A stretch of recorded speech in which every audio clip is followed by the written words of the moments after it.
taala. Apa yang kita membicarakan ini pada minggu yang lepas untuk sebagai satu rumusan, Al-Imam An-Nawawi dia menulis di kitab Minhaj ini, dia merumuskan apa yang disebutkan oleh Al-Imam Rafi dalam kitabnya Muharrar. Jadi hari ini insya-Allah kita akan mulakan dengan saya membicarakan sedikit tentang kitab Muharrar.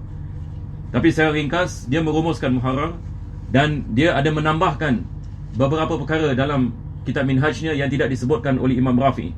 Ini adalah perkara yang kedua. Perkara yang ketiga, dia ada mukhalafat, ada 50 mukhalafat dalam Minhaj.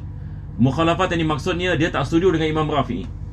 Imam Rafi mengatakan masalah ini mu'tamad misalan yang dipilih, ataupun Imam Rafi mengatakan ini asah, tapi Imam Nawawi mengatakan tidak, ini bukan asah. Yang asah adalah qaul muqabil, ataupun qaul yang lagi satu, ataupun pendapat yang lain.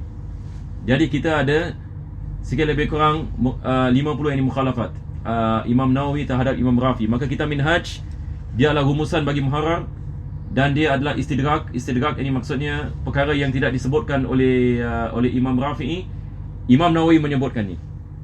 Nampak tak? Apa dia? Sama ada ziyadat ataupun istidrak. Ini sama. Istidrak ini dia sikit lebih kurang maknanya seperti ziyadah. Yang ini maksudnya Imam Rafi tidak sebut, maka Imam Nawawi menyebutnya. Ini yang kita maksudkan ini dengan istidrak ataupun ziyadah. Biasa ulama kita menggunakan perkataan istidrak lebih. Saya tak tahu kenapa. Yani hatta kalau kita mengatakan ziyadah pun tidak ada masalah. Tapi biasa ulama-ulama dan kita fikir mereka mengatakan istidrakatul An-Nawawi ala Rafi. Istidrak ini Imam Nawawi atas Imam Rafi. Dan kita ada mukhalafat. Lagi satu kita ada mukhalafat. Yani mukhalafat ini maksudnya Imam Nawawi tidak setuju dengan apa yang disebutkan oleh Imam Rafi'i. Dan kita dalam mazhab Syafi'i, kalau kita ada khilaf di antara Imam Nawawi dengan Imam Rafi'i, siapa yang kita kedepankan? Kita kedepankan Imam Nawawi, kecuali dalam beberapa masalah. Daripada ni adalah masalah niqab. Ini yang masyhur sekali. Masalah niqab, Al-Imam Nawawi mengatakan diwajibkan bagi wanita untuk menutup mukanya dan juga kedua telapak tangannya. Diwajibkan bagi wanita untuk menutup mukanya dan kedua telapak tangannya. Nampak tak? Jadi bukan saja muka yang ni, hatta kedua telapak tangan. Dan dia wajib. Imam Nawawi, kalau kita balik kepada kaul Imam Nawawi, ini yang kita mengatakan wajib. Kalau orang menanyakan misalan kita Minhaj ini misalan berkenaan masalah niqab, kalau Imam Nawawi dia mengatakan wajib. Tetapi Al-Imam Rafi dia mengatakan wajib hanya kalau ada fitnah. Wajib ini hanya kalau ada fitnah. Apa maksudnya? Maksudnya kalau sekiranya seorang wanita misalan kalau dia tutup mukanya, kalau dia tidak menutup mukanya, dia mungkin akan dikacau, ataupun tempat ini banyak perompak, ataupun tempat banyak macam pervert dan sebagainya, suka kacau perempuan misalan, dan dia rasa bahaya atas dirinya, maka diwajibkan ke atas yang menutup mukanya. Dan lebih-lebih lagi kalau dia cantik misalan, maka diwajibkan ke atasnya. Ini yang diletakkan syarat oleh Imam Rafi. Imam Rafi mengatakan idza aminatil fitnah, kalau sekiranya tidak ada fitnah ini ke atasnya, baru tidak diwajibkan ke atasnya menutup muka dan telapak tangannya. Tapi Imam Nawawi mengatakan hatta kalau tak ada fitnah.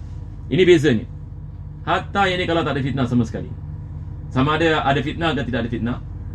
Bagi Imam Nawawi ini yang ini. Jadi kita ada khilaf seperti ini misalan. Imam Nawawi dengan Imam Rafi. Tapi sebahagian ulama kita mentarjihkan kaul Rafi.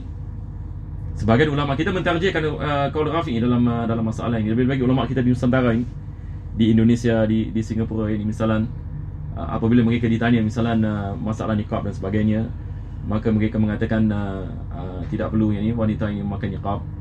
Maka mereka berdasarkan ini kepada apa yang disebutkan oleh Imam Rafi. Dan juga kita ada khilaf ini di antara mazhab. Kita ada perbezaan dalam mazhab Syafi'i dengan mazhab Malik ini dalam perkara ini. Sebahagian dari ulama mengatakan tidak diwajibkan dan sebagainya. Tetapi kalau kita balik kepada qaul Imam Nawawi, maka diwajibkan. Dan ini diamalkan di Hadramaut di Yaman. Dan ini dipegangkan oleh sebahagian dari ulama Syam ini sebagai misal Syekh Hasan Hitu misalan di Syadid dalam masalah ini. Jadi dia sangat berpegang kepada perkara ini, hatta sebahagian daripada ulama Usair. Jadi ini adalah misal kita ada khilaf di antara Imam Nawawi dengan Imam Rafi'i.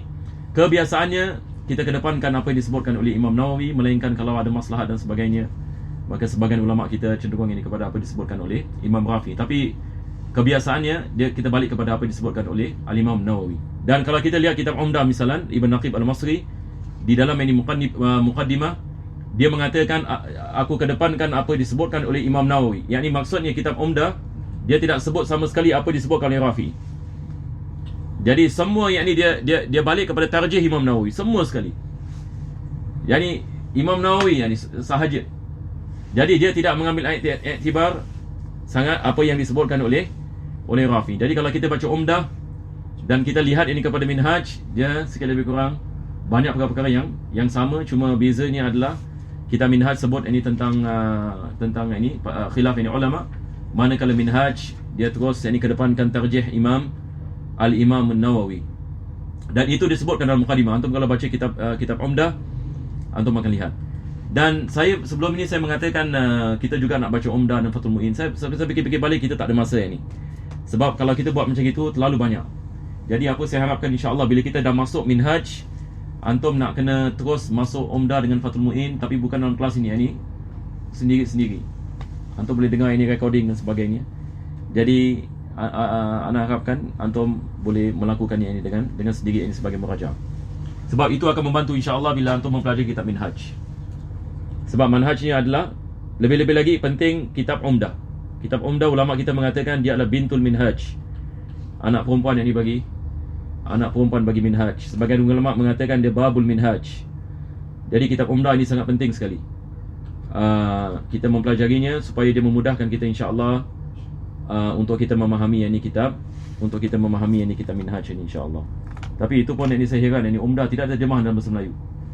Kitab Umdah tidak ada terjemahan. Kita di Masjid Abdul Razak kita nak masuk kitab Umdah, tapi disebabkan tak ada terjemahan, kita lompat ini kepada Fathul Mu'in. Tapi subhanallah ini kalau ada terjemahan, masya-Allah ini kitab Umdah ni saya dan saya heran. English ada. Tapi kenapa Melayu tak ada? Ini muskilah yang ada siapa-siapa boleh terjemah kat sini. Saya nak recommend antum terjemah Minhaj. Subhanallah, insya-Allah akan ada selamat akhirat nanti. Dia akan dipelajari insya-Allah. Sebab sangat penting ini kitab Umdah ini. Subhanallah, mungkin lebih penting daripada Fathul Mu'in, wallahu a'lam. Mungkin lebih penting. Dan dekat Hadramut mereka mementingkan Umdah. Luar biasa. Mereka mementingkan yang Umdah ini lebih daripada kitab-kitab ini yang lain. Ala kulli hal. Jadi sekarang insya-Allah yang ini kita akan kembali yang ini kepada kitab Minhaj, dan seperti mana saya mengatakan kitab Minhaj dia adalah rumusan yang dibagi kitab Muharrar. Jadi pengajian kita hari ini insya-Allah kita akan mula dengan kitab Muharrar. Dan saya minggu lepas saya mengatakan sanad yang dibagi kitab ini, dia Al-Imam Syafi'i dia ada 4 kitab yang masyhur. Pertama sekali ada kitab Al-Um, selepas itu ada kitab Al-Imla, lepas itu ada Mukhtasar ini Muzani, dan kita ada Mukhtasar ini Al-Buwaiti. Mukhtasar Al-Buwaiti yang disebut sebagai Imla. Dan jadi kita ada 4 yang kitab ini yang masyhur. Al-Um, Mukhtasar Al-Muzani, Mukhtasar Al-Buwaiti dengan Mukhtasar Harmala. Mukhtasar Al-Buwaiti yang disebutkan sebagai Al-Imla.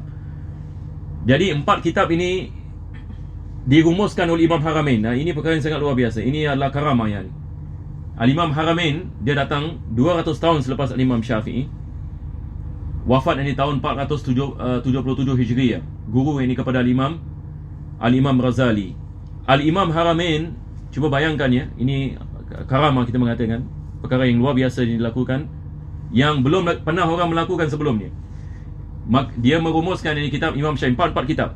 Al-Um, Mukhtasar Al-Muzani, Mukhtasar Al-Buwaiti dengan Mukhtasar Al-Harmala kepada satu kitab. Maka makhtutatnya 80 jilid. Makhtutatnya kalau tulisan tangan. Tapi baru-baru ni tahun 2007 ada dicetak kitab Nihayatul Matlab karangan Al-Imam Al-Imam Haramain, dan saya lihat mungkin dalam lingkungan 23-24 jilid. 23-24 jilid. Mungkin antum boleh order yang ni online. Boleh order online. Cuma yalah, kitabnya masya-Allah. Bolehlah baca sebagai rujukan dan barakah insya-Allah. Besar.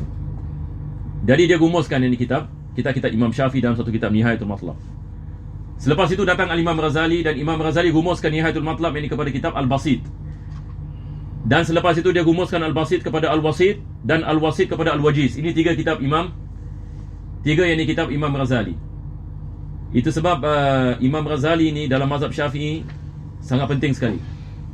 Dia adalah orang yang daripada fuqaha dalam mazhab Syafi'i yang kita mengatakan, boleh kita mengatakan tulang belakang ini bagi mazhab Al-Imam Syafi'i. Tiga kitab yang besar dia tulis.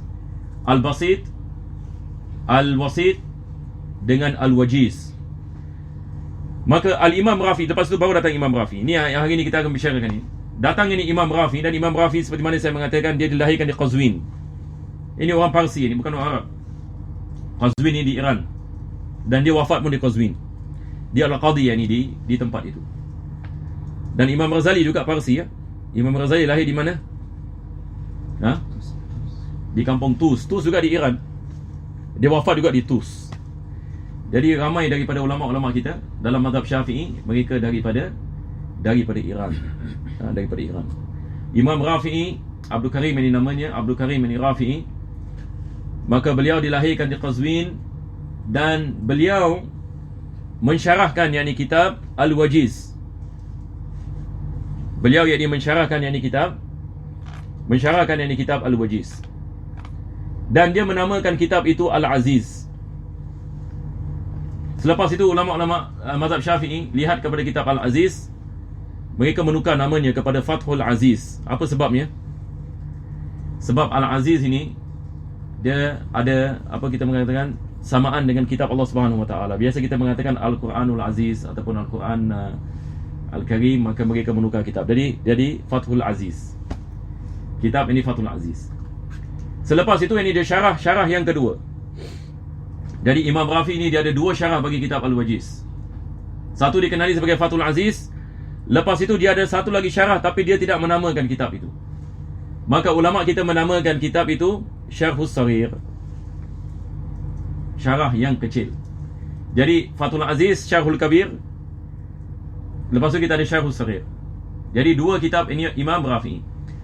Di sini penting kita kena faham ya. Al-Imam Rafi'i apabila dia mensyarahkan Fathul Aziz, dia menulis kitab ini Fathul Aziz dengan Syarhus Saghir. Bila dia sedang ini menulis, di antara itu dia menulis kitab Muharrar. Jadi kitab Muharrar ini dia adalah daripada rumusan apa yang dia tulis daripada dua kitab ini. Dan kesemua ini daripada kitab ini Al-Wajiz. Al-Wajiz. Dia adalah apa tu? Syarah yang ni atas Al-Wajiz. Cuma syarahnya ada di panjang lebar, ada dirumuskan. Syarah bukan syarah atas Al-Aziz. Tak, syarah atas Al-Wajiz. Syarah atas Al-Wajiz. Cuma Fathul Aziz ini dia syarah dengan panjang lebar. Syarhus Saghir ini dia rumuskan. Tapi kedua-duanya daripada kitab Al-Wajiz. Maka ulama kita mengatakan kalau Imam Razali seorang nabi, mukjizatnya adalah Al-Wajiz. Kalau Imam Razali seorang nabi, mukjizatnya adalah Al-Wajiz. Sebab Al-Wajiz ini dia adalah rumusan atas rumusan. Sebab dia merumuskan daripada Al-Wasit, daripada Al-Basit, Al-Basit daripada Nihayatul Matlab, Nihayatul Matlab ini rumusan bagi semua ini kitab Al-Imam Syafi'i. Jadi ini kitab-kitab yang sangat penting dalam mazhab Syafi'i. Taib. Maka setelah ini dia karang kitab Al-Muharrar, baru datang Imam Nawawi. Setelah ini dia karang ini kitab Al-Muharrar, maka baru datang Al-Imam Nawawi. Yang sebelum itu nama ini Imam Rafi'i, dia dikenali sebagai Abdul Qasim. Imam Rafi'i dia punya nickname Abdul Qasim Abdul Karim bin Muhammad. Abdul Karim bin Muhammad Al-Qazwini. Al-Qazwin ini nama tempatnya. Sampai hari ini ada negeri Qazwin Antum boleh lihat di Iran. Al-Rafi'i. Dan sebab ini dia dikenali sebagai Rafi'i sebab dia daripada keturunan, dikatakan ini daripada keturunan seorang sahabat Nabi SAW, namanya Rafi' bin Khudaij. Jadi itu sebab dia dikenali sebagai Rafi'i. Itu sebab ini dia dikenali sebagai Rafi'i. Bismillah.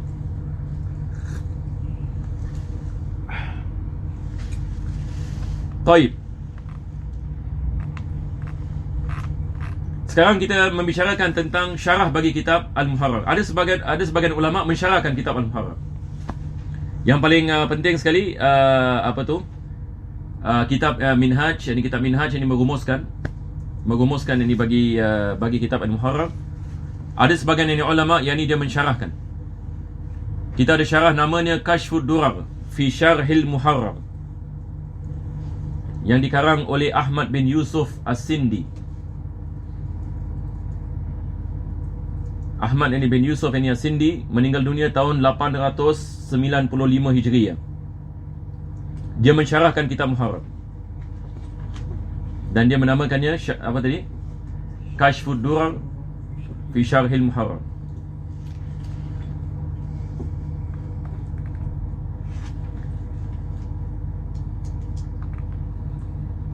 Dan kita juga ada mukhtasar, yakni maksudnya rumusan yang dibagi kitab Muharrar. Selain daripada apa yang dikarang oleh Al-Imam Nawawi, kita juga yakni ada kitab namanya Al-Ijaz yang dikarang yakni oleh Taj Mahmud bin Muhammad Al-Karmani. Kitab Al-Ijaz ini adalah mukhtasar, ini bukan syarah ya, mukhtasar ini maksudnya rumusan bagi kitab Muharrar. Dan juga yang ini dirumuskan ini oleh Alauddin Ali bin Muhammad An-Naji.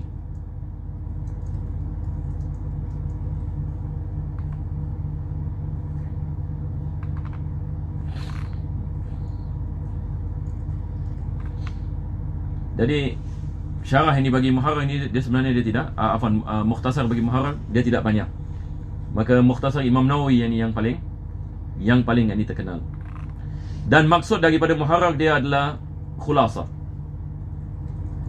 Ini Muharrar ini maksudnya khulasah. Sebab Imam Rafi seperti mana kita mengatakan, dia bila karang Syarhul Kabir dan Syarhul Sarir, di antaranya dia karang ini kitab Muharrar yang sebagai khulasah. Dan Imam Nawawi dalam Muqaddimah Minhaj, kalau antum lihat dalam Muqaddimah Minhaj, Imam Nawawi puji Imam Rafi. Dia mengatakan sebaik-baik kitab. Kenapa? Imam Nawawi mengatakan sebaik-baik kitab. Dia mengatakan banyak ulama-ulama telah menulis kitab dalam mazhab, tapi sebaik-baik kitab Imam Nawawi mengatakan kitab Muharrar. Dia mengatakan dalam Muqaddimatul Minhaj. Jadi ini kehebatan Al-Imam, kehebatan yang ini Al-Imam Al-Rafi. Sekarang ini kita balik ini kepada kitab Al-Wajiz. Kitab Al-Wajiz ini juga ulama kita mensyarahkan dan ada yang merumuskan ini Al-Wajiz. Jadi bukan Imam Rafi seorang yang mensyarahkan Al-Wajiz, bahkan ini ramai ini ulama yang mensyarahkan ini dan merumuskan. Al-Imam Ghazali yang ini sendiri merumuskan yang ini kitab Al-Wajiz. Al-Imam Ghazali sebenarnya selepas ini Al-Wajiz, dia menulis ini kitab namanya Al-Khulasah. Tapi kitab ini tidak terkenal sangat ya. Kitab Al-Khulasah, dia adalah mukhtasar bagi kitab ini Al-Wajiz. Dan begitu juga ditulis ini oleh Abdurrahman bin Man'ah Al-Mausili. Abdurrahman bin Man'ah Al-Mausili, dia merumuskan kitab Al-Wajiz dan dia menamakannya At-Ta'jiz. At-Ta'jiz fi Mukhtasar Al-Wajiz.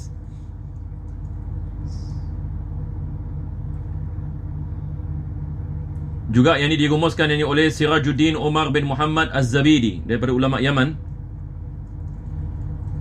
Sirajuddin Umar bin Muhammad Az-Zabidi. Ini adalah rumusannya bagi kitab Al-Wajiz. Dia menamakannya Al-Ibris fi Tashihil Wajiz. Al-Ibris fi Tashihil Wajiz. Dan ramai lagi ini ulama yang ini mensyarahkan dan juga yang merumuskan kitab ini Al-Wajiz. Maka Imam Rafi seperti mana kita mengatakan, dia mensyarahkan Al-Wajiz dengan dua syarah. Saya harap kita dapat faham ini ya. Imam Rafi mensyarahkan kitab Al-Wajiz ini dengan dua syarah. Satu syarah kabir, lagi satu dikenali yang ini sebagai Fathul, sebagai syarah yang ini saghir. Naam. Baru yang ini datang yang ini Al-Imam Nawawi. Sekarang kita lihat ini kepada kitab Fathul Aziz pula. Kitab ini Fathul Aziz, seperti mana kita mengatakan dia adalah apa? Syarah ini bagi Al-Wajiz, karangan ini Al-Imam Rafi. Ada ini ulama-ulama yang merumuskan kitab ini. Yang merumuskan kitab ini. Daripada mereka adalah Syekh Ismail bin Mukri Az-Zabidi.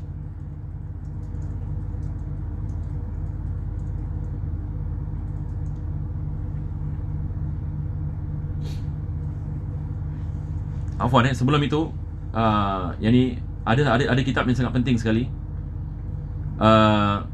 Al-Imam Nawawi dia merumuskan kitab Fathul Aziz ini. Al-Imam Nawawi dia merumuskan kitab Fathul Aziz. Jadi ini kita akan bicarakan ini dulu. Kitab Fathul Aziz ini karangan Imam Rafi. Maka Al-Imam Nawawi dia merumuskan kitab Fathul Aziz, dan dia menamakan kitabnya Raudah.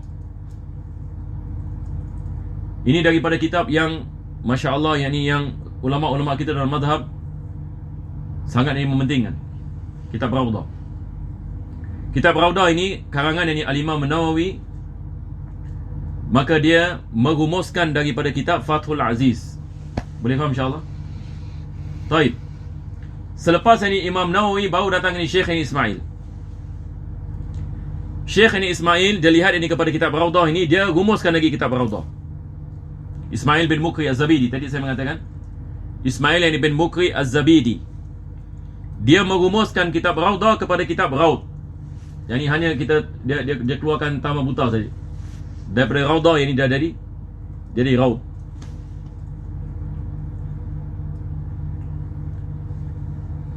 Dan selepas itu yang ini datang Ibn Hajar Al-Haythami, dia merumuskan kitab Raud tadi.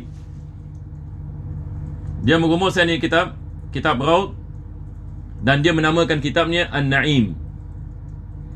Akan tetapi kitab ini tidak dijumpa. Tidak dijumpa. Kalau ada yang jumpa, bolehlah berikan kepada saya, kita fotokopi. Tapi wallahu alam, dikatakan kitab ini hilang, tidak dijumpa. Tapi Ibn Hajar ada tulis ini kitab, nama ni kitab An-Na'im, dan dia merumuskan kitab Raud. Dia merumuskan kitab Raud daripada Az-Zabidi. Dan selepas itu datang Al-Imam Ahmad bin Umar. Ini juga ini ulama Yaman. Al-Imam ini Ahmad bin Umar, dia merumuskan juga kitab Raudah. Dia merumuskan Raudah, ya, bukan Raud. Dia merumuskan Raudah, dan dia menamakannya Al-Ubab. Dia menamakannya kitab Al-Ubab. Dan ini Habib Hussein Al-Haddad ini pernah menceritakan, dia setelah dia karang kitab Ubab ini, dia pergi kepada syekhnya, dan syekhnya wali majzub. Jadi dia punya syekh dengan panaskan macam teh gitu. Jadi dia ada api kan.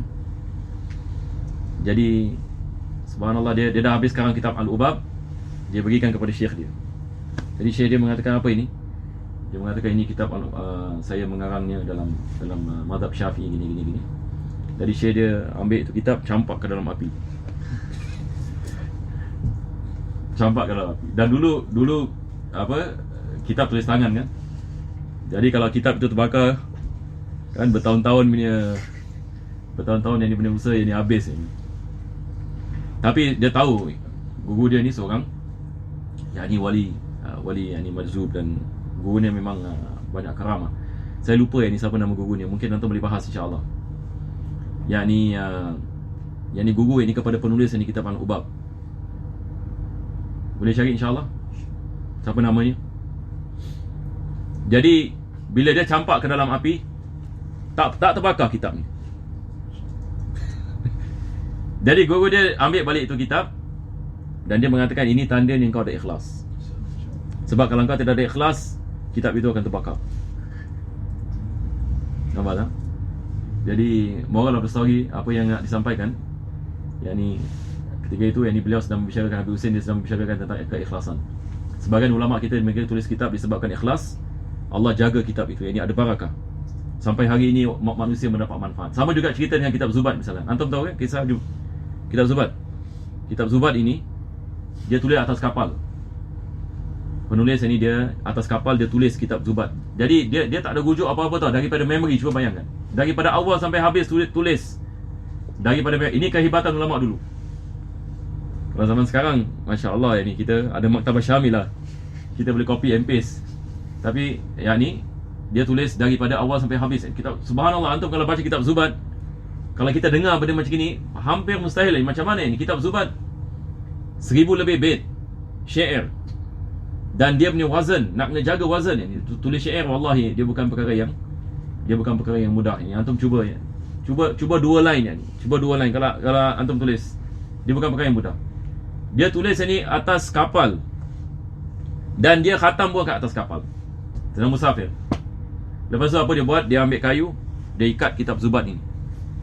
Lepas tu dia pergi kat tepi kapal, dia mengatakan, ya Allah, kalau sekiranya Engkau terima amalanku, maka Engkau jadikanlah kitab ini manfaat bagi yang lain. Kalau tidak, Engkau tidak menerimanya, maka biarkanlah apa yang akan jadi kepada kitab ini. Dia campak ini ke dalam laut. Cuba bayangkan. Jadi bila dia campak ini ke dalam laut, tak ada orang tahu. Dia campak ini ke dalam laut. Kebetulan yang ni ada nelayan yang sedang pancing ikan. Dia tersangkut dekat net. Jadi nelayan ingat ikan, lihat, mereka buka, tengok kitab. Jadi mereka tengok ini kitab Fege ini. Dan mereka nelayan tak faham sangat. Jadi mereka pergi kepada ulama Baghdad. Jadi ulama Baghdad ini lihat dan mereka tanya, ini siapa yang tulis ini? Jadi selepas itu mereka cari dan cari. Selepas itu orang kapal ini mengatakan, oh, ada satu orang ini dalam kapal, dia siang malam ini kita lihat dia sedang menulis. Mungkin ini dia yang tulis ini kitab tersebut. Baru ini dikenali yang tulis kitab tersebut. Ala kulli hal. Jadi ini semua menandakan keikhlasan. Yang ini side text sikit lah. Mudah-mudahan Allah berikan kepada kita keikhlasan, insya-Allah. Jadi kisah kitab Al-Ubab ini, lagi satu cerita kitab Al-Ubab, ada seorang wali Allah, dia mimpi Nabi SAW. Dalam mimpi dia lihat Nabi SAW sedang melihat kepada satu kitab. Maka dia menanyakan kepada Nabi SAW, ya Rasulullah,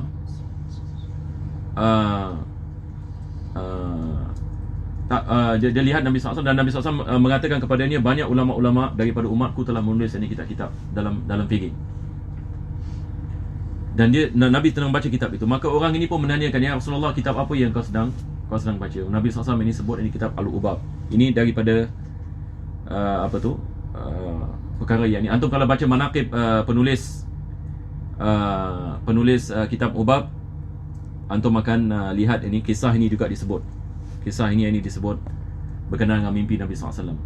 Jadi maksudnya kitab Al-Ubab ini daripada kitab yang merumuskan ini mazhab Imam Syafi'i. Dan seperti mana kita mengatakan, dia adalah mukhtasar bagi kitab Raudah. Kitab Raudah Al-Imam An-Nawawi. Dan Al-Imam Ibn Hajar mensyarahkan kitab Al-Ubab. Dan dia menamakannya Al-I'ab Syarhul Ubab. Dan kitab ini dicetak, boleh beli hatta ini PDF pun ada. Al-I'ab Syarhul Ubab. Dan juga Al-Imam Suyuti, dia merumuskan kitab Raudah. Ini Imam Nawawi tadi. Al-Imam Suyuti merumuskan kitab Raudah dan dia menamakan kitab ni Al-Ghunya. Al-Ghunya mukhtasar ini bagi kitab Raudah. Dan selepas itu ramai ini ulama-ulama yang tulis hawashi bagi kitab Raudah. Ini mungkin saya sebut sebahagian ni daripada mereka. Yang terkenal adalah Al-Imam Azra'i. Al-Imam Azra'i yang menulis hawashi. Hawashi faham apa maksud hawashi? Hawashi beza dengan syarah. Syarah yang ni dia mensyarahkan kalimah-kalimah. Tapi hawashi yang ni dia hanya memilih apa yang penting saja. Ini beza ini syarah dengan hawashi. Jadi hawashi Raudah ni banyak sekali. Yang terkenal adalah Al-Imam Azra'i. Dia meletakkan hasyiah Azra'i yang bagi kitab Raudah. Al-Imam Asnawi. Ini Al-Imam Asnawi ini ma'ruf. Yang ini seorang usuli alama. Dan Ibn Imad dan Al-Bulqini. Baik, tulis 4 nama ini. Al-Imam Azra'i, ini yang pertama ya. Imam Azra'i, kedua Asnawi ataupun Isnawi, ketiga adalah Ibn Imad, keempat adalah Bulqini. Keempat-empat mereka tulis hawashi atas kitab Raudah. Taib, selepas itu ini datang Syekhul Islam Zarkashi. Dan dia merumuskan 4 hawashi ni kepada satu kitab. Boleh faham insyaAllah? Dia merumuskan 4 kitab ini kepada satu kitab. Dan dia menamakan kitab itu Al-Khadim li Raudah. Al-Khadim li Raudah. Ada 14 jilid kitab ini.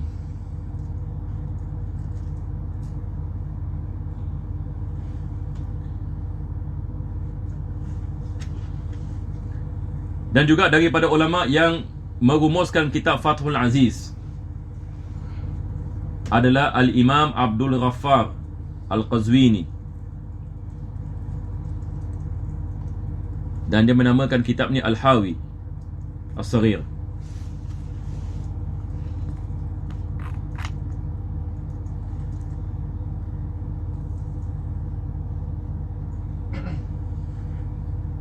Selepas itu dia datang Ibn Wardi. Ibn Wardi dia bikin nazam daripada kitab ini. Yang ini seperti syair. Kitab Fathul Aziz. Bukan kitab Zarkashi tadi. Kitab Al-Qazwini tadi. Mukhtasar bagi Fathul Aziz afwan. Mukhtasar ini bagi Fathul Aziz ya. Zarkashi tadi ini hawashi ini dia mengumpulkan ini hawashi. Dan baru ini datang Syekhul Islam Zakaria Ansari, dia mensyarahkan apa yang ditulis oleh yakni Ibn Wardi tadi dengan 2 syarah.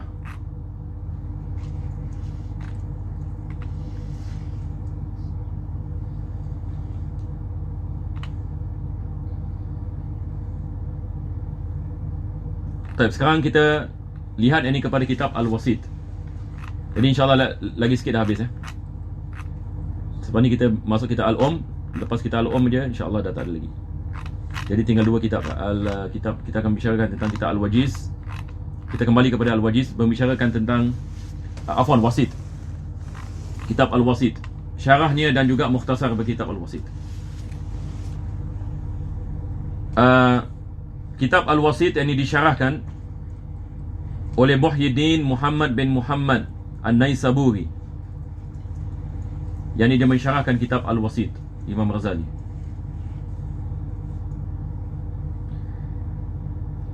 Dan Muhyiddin, Al-Imam ini Muhyiddin Muhammad bin Muhammad, dia anak murid kepada Imam Ghazali. Anak murid ini kepada Al-Imam Ghazali. Dia mensyarahkan kitab Al-Wasit. Dan kitab ini ada 16 ini jilid. Dia menamakannya Al-Muhit ila Syarhil Wasit. Dan beliau meninggal dunia tahun 548 Hijriah.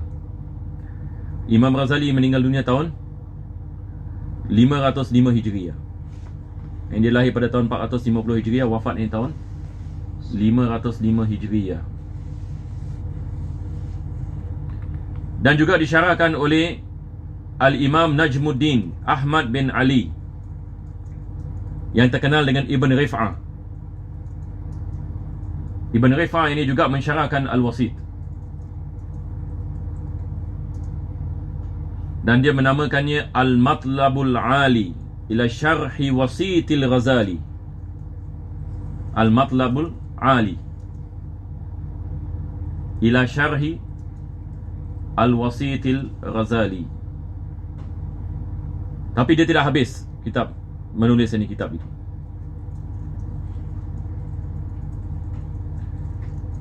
Juga disyarahkan kitab Al-Wasit ini, disyarahkan ini juga Al-Imam Najmuddin Ahmad Al-Qamuli.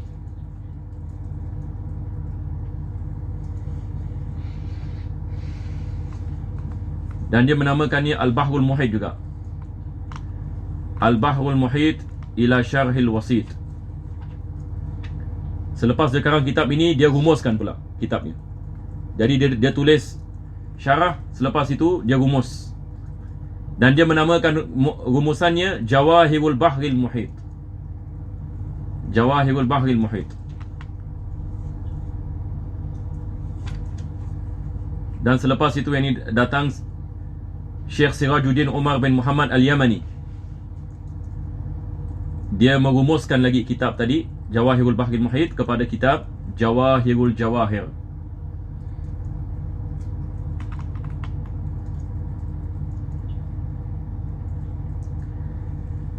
Dan berkenaan dengan rumusan yang dibagi kitab Al-Wasit, kitab Al-Wasit ini dirumuskan yang ini oleh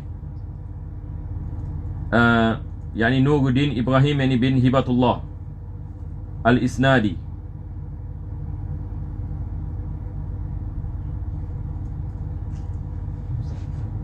Imam Nuruddin. Ibrahim bin Hibatullah.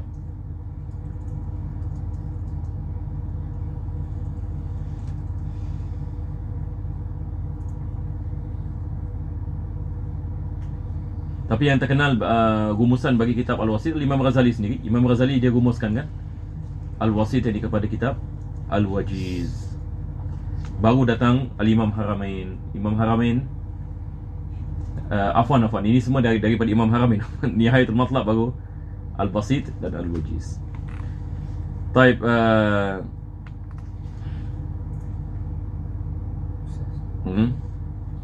Al-Wasit dia ringkasan daripada Al-Wasit ringkasan daripada Al-Basit. Lalu kenapa ulama mensyarahkan Al-Wasit sedangkan dia ringkasan?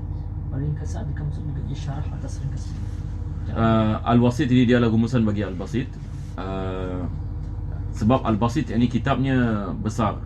Ramai ulama mensyarahkan. Ketiga-tiga kitab ulama mensyarahkan. Al-Basit ada di pensyarah, Wasit ada di pensyarah, dan juga Al-Wajiz ini ada di pensyarah. Kalau dia ringkasan, boleh kita namakan syarah juga tak macam? Bukan. Ringkasan bukan syarah. Bukan maksudnya kalau dia ringkasan Al-Basit ringkasan bagi daripada Al-Wasit, boleh juga Al-Basit ni syarah bagi Al-Wasit tak kira-kira? Bukan. Tidak. Sekarang Al-Basit Al-Wasit dia adalah rumusan bagi Al-Basit. Dia bukan syarah. Syarah maksudnya dia mensyarahkan kalimah-kalimah yang disebutkan oleh penulis kitab. Tapi kalau kita mengatakan dia rumusan, dia bukan syarah. Jadi ada perkara tidak disebut, tetapi dia yang the main thing disebut. Nampak tak? Jadi kita ada beza di antara rumusan ini dengan syarah. Kita apa yang antara kan? Oh, ni yang ustaznya. Apa ni? PDF. Okey. Jadi alhamdulillah saya ada terjemahkan mustalahat minhaj dalam bahasa Inggeris. Tapi saya belum edit lagi. Belum edit. Nanti insya-Allah kita punya pengajian akan datang kita akan masuk mustalahat. Jadi minggu ni kita habiskan ni. Jadi insya-Allah sebelum lagi satu lagi Kitabul Sekarang ini kita lihat ini kepada kitab ini Al Sebelum itu ada seorang ulama yang ni dia merumuskan kitab Nihayatul Matlab. Tadi kita mengatakan Nihayatul Matlab dirumuskan oleh Al-Imam Ghazali. Tapi bukan saja Imam Ghazali yang merumuskan Nihayatul Matlab. Ada ini seorang ulama namanya Abu Sa'ad Abdullah bin Muhammad Al-Yamani, yang dikenali sebagai Ibn Abi Isrun. Meninggal dunia tahun 585 Hijriah. Jadi dia merumuskan kitab Nihayatul Matlab. Ini Imam Haramain ya, Nihayatul Matlab. Dan dia menamakan kitabnya Safwatul Madhab min Nihayatil Matlab. 7 jilid.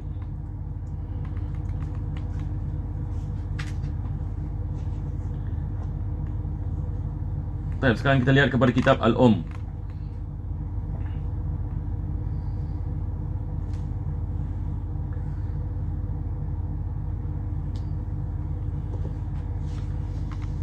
Tidak ada banyak kita boleh bincang kitab Al-Um. Cuma kitab Al-Um, Al-Imam Syafi'i dia mengarang kitab Al-Um, dia sebut ini usul dan juga ini furu' ini bagi mazhab ini Al-Jadid di dalam kitab Al-Um. Dan kitab Al-Um ini pada satu masa ni dia hilang, tidak dijumpai. Tetapi selepas itu ada beberapa yang ulama mereka usahakan untuk cari kembali ini kitab Al-Um. Jadi apa mereka buat, mereka cantumkan apa yang mereka dapat daripada sebahagian negara. Dan alhamdulillah kitab Al-Um ini dapat disatukan ini semula. Dan sampai hari ini kitab Al-Um ini ada dijual. Jadi pada satu ketika ini kitab Al-Um ini tidak ini dijumpai. Ustaz, Nah, Ustaz, ya. boleh tak kalau kita macam gunakan kitab Al-Um sebagai rujukan, macam Rujukan tidak ada masalah. Imam Nawawi? Rujukan tidak ada masalah. Tetapi kitab Al-Um biasanya tidak diajari. Sebab Al-Imam Syafi'i dalam kitab Al-Um dia tidak tarjih dia punya pendapat. Jadi dalam satu masalah dia mengatakan ada 4 pendapat. Dia tidak tarjihkan. Itu sebab jarang kita dengar satu orang belajar kitab Al-Um. Belajar kitab Al-Um yang susah ini. Macam mana kita satu masalah 4 pendapat. Jadi mana satu pendapat yang dipilih? In the end kena balik pada minhaj. Baru kita tahu, oh rupanya yang ni ini yang ni qaul yang asah ke azhar ke dan sebagainya. Nampak tak? Jadi ada orang yang dia tak tahu, dia menyangkakan kitab Al-Um ini mazhab Syafi'i. Ini kesilapan. Nampak tak?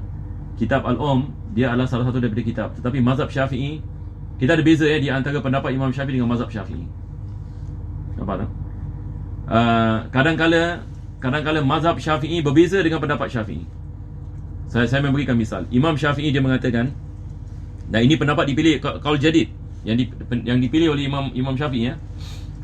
Dia mengatakan waktu maghrib ini masa untuk kita melakukan solat 7 rakaat, ambil wudu, menutup aurat, azan dan qamat.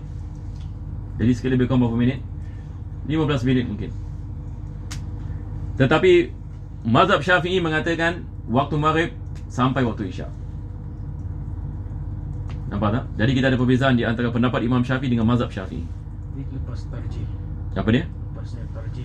Maksudnya ulama-ulama selepas Imam Syafi'i mereka datang dan mereka lihat kepada pendapat Imam Syafi'i yang dipilih, dan mereka kembali kepada hadis Nabi SAW. Mereka mendapati pendapat ini pendapat yang lemah. Jadi mereka melakukan ijtihad dan mereka mukhalafah atas Imam Syafi'i. Yang ini maksudnya mereka tak setuju dengan Imam Syafi'i, mereka tarjihkan pendapat yang lain. Dan Imam Syafi'i mengatakan iza sahal hadis fa huwa madhhabi. Kalau hadis itu ternyata sahih, maka itu adalah mazhabku. Jadi imam-imam yang datang selepas Imam Syafi'i mengatakan kita tak lari daripada kaedah Imam Syafi'i, sebab Imam Syafi'i mengatakan sedemikian. Dan kita ada hadis dalam Sahih Muslim, hadis sahih. Nabi SAW mengatakan apa?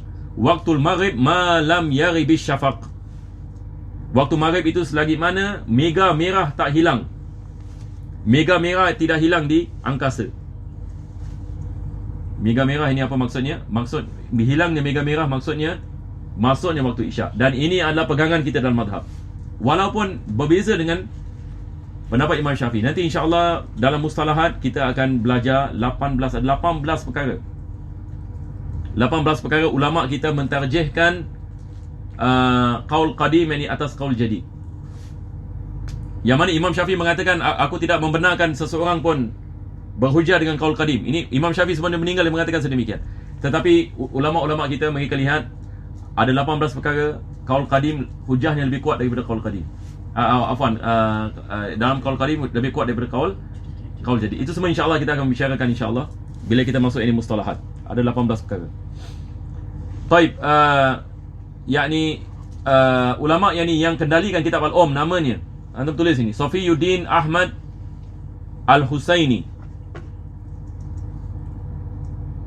Jadi apa dia buat? Dia pergi Mesir, dia pergi Syam, dia pergi Yaman, dia cari kitab Al-Um. Faham?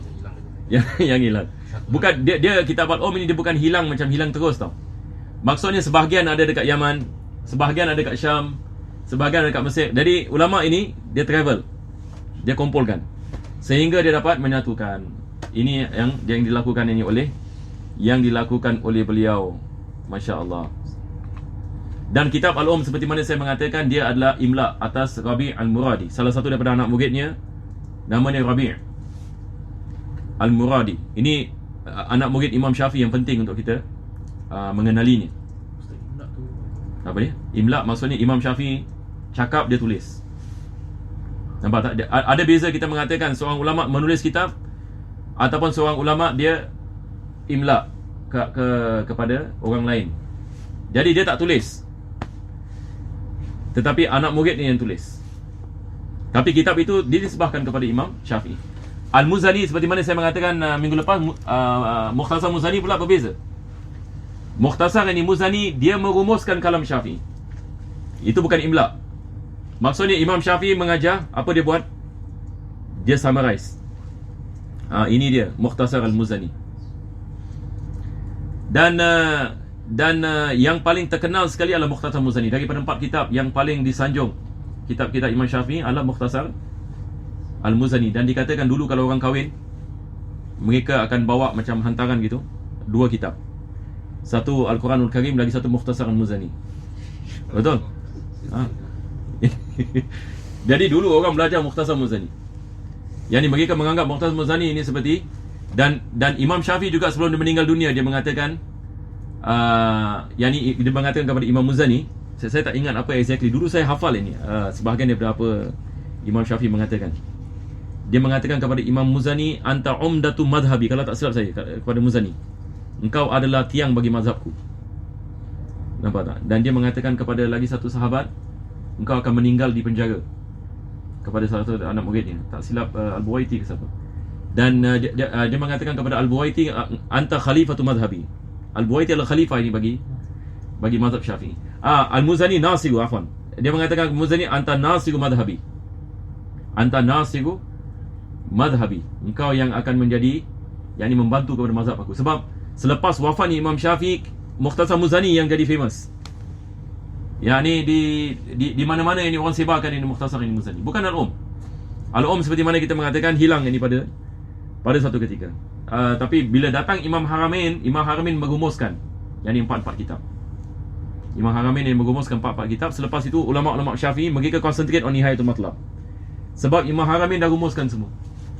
Jadi mereka punya fokus kepada nihayat.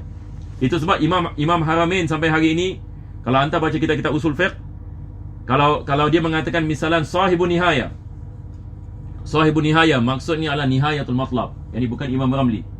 Walaupun Imam Ramli kitab Nihayatul Muhtaj, tapi kalau ulama dalam mazhab mengatakan Sahibun Nihaya, yang mereka maksudkan adalah Imam Haramain. Sebab kitab Nihaya ni sangat disanjung, sehingga kan dia dikenali sebagai Sahibun Nihaya, Al-Imam Haramain, insya-Allah. Dan yang ajibnya Al-Imam Haramain ini, subhanallah, anda kalau baca tentang manaqib Imam Haramain ni, yakni subhanallah, dia guru bagi Imam Ghazali. Imam Ghazali banyak mengambil manfaat daripada Imam Haramain. Imam Haramain ini dia mutakallim, yakni dia ulama besar dalam ilmu akidah. Imam Ghazali manfaat banyak daripada Imam Haramain. Dan Imam Ghazali ikut ini Imam Haramain. Dan Imam Haramain seorang sufi. Al-Imam Haramain mutakallim dan dia usuli. Dia tulis kitab Al-Burhan misalan. Kitab Al-Burhan sampai hari ini dia adalah backbone yang bagi ilmu usulul fiqh. Kitab Al-Burhan, Imam Haramain ini ditulis kitab Al-Burhan. Al-Imam Ghazali dia menulis kitab Al-Mustasfa dalam ilmu usulul fiqh. Maka ulama kita mengatakan ilmu usulul fiqh ini kembali kepada 4 kitab. Kita ada kitab Al-Burhan oleh Imam Haramain. Lepas itu ini kitab Al-Mustasfa oleh Al-Imam Ghazali. Lepas itu kita ada kitab daripada Al-Qadi Abdul Jabbar. Saya lupa nama kitab. Lagi satu kita ada bukan Jam'ul Jawami'. Jam'ul Jawami' Imam Subuki. Imam Subuki merumuskan semua. Ya. Imam Subuki dia merumuskan semua. Dan dia menamakan Jam'ul Jawami'. Ya. Sama Jam'ul Jawami' yang dirumuskan. Bukan. Jam'ul Jawami' ini dalam ilmu usulul fiqh. Tadi saya mengatakan berkenaan Imam Haramain. Ana tengah ceritakan tentang Imam Haramain ni. Maksudnya Imam Haramain ini dia seorang faqih. Dia seorang usuli. Hatta dalam usulul fiqh kitabnya mu'tamad ini maksudnya. Nampak tak? Sampai hari ini. Dia seorang mutakallim. Dia tulis banyak kitab dalam ilmu akidah, kitab dalam falsafah. Jadi subhanallah, Imam Haramain ni sangat luar biasa. Tetapi Imam Ghazali lebih terkenal daripada Imam Haramain. Imam Ghazali dia lebih terkenal dan lebih hebat daripada Imam Haramain. Pada hakikat nak begitu. Dan Imam Haramain, dia bila lihat Imam Ghazali, dia kagum dengan Imam Ghazali. Dia kagum dengan Imam Ghazali sebab Imam Ghazali umur 27 tahun dia meninggal kan. Jadi Imam Ghazali lama belajar dengan Imam Haramain. Dan Imam Haramain dia adalah mudir di Madrasah Nizamiyah di Baghdad. Maka dia pilih Imam Ghazali untuk menggantikan tempat dia. Jadi lepas Imam Haramain meninggal dunia, Imam Ghazali menggantikan mudir Madrasah Nizamiyah. Dan pada ketika itu umurnya baru 27 tahun. Cuba bayangkan umurnya yang ni, umurnya 27 tahun. Dan dikatakan dia mengarang kitab Al-Basit sebelum wafatnya Imam Haramain. Jadi berapa tahun yang Imam Ghazali? Mungkin 25 tahun. Dia dah karang ini kitab Al-Basit yang menjadi tunggak mazhab Syafi'i. Cuba bayangkan. Dia rumuskan kitab Haramain. Dan Imam Haramain kagum dengan Imam Ghazali. Dan dia dapat tahu, Dia memberikan isyarat kepada orang di sekitarannya supaya memilih Imam Ghazali sebagai mudir. Yang diwasiat daripada Imam Haramain. Sebab dia sudah lihat kelebihan Al-Imam Ghazali. Dan kelas Imam Ghazali di Madrasah Nizamiyah seperti mana disebutkan oleh Ibn Arabi. Sebab Ibn Arabi anak murid kepada Imam Ghazali. Ibn Arabi ada dua ya. Kita ada Al-Imam Abu Bakar Ibn Arabi dengan Muhyiddin Ibn Arabi. Yang anak murid bagi Imam Ghazali adalah Abu Bakar Ibn Arabi. Dan Imam Abu Bakar Ibn Arabi seorang mufassir dan usuli. Dia ada karang yang tafsir.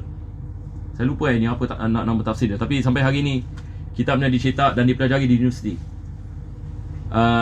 Tafsirul Ahkam. Dia ada tulis kitab Tafsirul Ahkam, Abu Bakar Ibn Arabi. Hatta Universiti Madinah menggunakan ini dalam tafsir Ahkam. Saya masih ingat lagi dekat universiti pun kita belajar kitab Abu Bakar Ibn Arabi. Dia adalah anak murid kepada Imam Ghazali. Dan dia yang jumpa Imam Ghazali di padang pasir. Imam Ghazali kan dia keluar uzlah. Dia punya kisahnya, dia tinggalkan Nizamiyah dengan senyap. Tak ada orang tahu. Dia tinggalkan Nizamiyah. Dan selepas itu dia uzlah 10 tahun. 10 tahun yang ni dia uzlah di Syam. Dia duduk di masjid Masjid Umayyah di Damaskus. Dan dia jadi seorang macam cleaner. Tapi cleaner tak ada gaji. Jadi mereka berikan kepadanya satu bilik kecil dekat Masjid Umayyah. Dan ini bilik yang the Western Minaret yang Nabi SAW ini mengatakan berkenaan dengan turunan Nabi Isa AS. Nabi Isa AS akan turun di situ. Jadi Al-Imam Ghazali yang ni dia uzlah di situ. Dan dia menulis beberapa kitab di situ. Di Damaskus, di Syam. Dan yang ajibnya orang tak kenal dia. Ini Imam Ghazali. Dan kitabnya sampai di Masjid Umayyah, orang ulama belajar kitab dia. Tapi dia sweeper. Dia kira macam apa? Dia cleaner kat tu masjid. Orang sebut nama dia dekat halaga. Dia tak tahu itu Noja yang dia tulis. Tak ada orang kenal dia. Sebab dia tidak mahu dikenal. Dia uzlah ini begitu. Dan satu hari ini kisahnya, satu hari Imam Ghazali ni dia tengah bersihkan masjid. Sekali dia lihat ada beberapa ulama tengah baca kitab dia. Nampak? Sekali mereka ada iskal, tak faham apa maksud dia begini. Jadi Imam Ghazali ni dia mengatakan kepada dirinya, kalau aku tegur mereka, nanti mereka dapat tahu. Betul tak? Tapi kalau aku tak tegur mereka, ni satu tanggungjawab. Akhirnya dia pergi tegur. Dia mengatakan sebenarnya kita maksud begini adalah begini dan begini. Jadi bila mereka dengar ni daripada Imam Ghazali, mereka mengatakan ini bukan orang biasa ni. Siapa orang ini? Jadi mereka cari dapat tahu dia sebenarnya Imam Ghazali. Jadi bila mereka dapat tahu dia Imam Ghazali, malam tu juga dia keluar daripada Damaskus.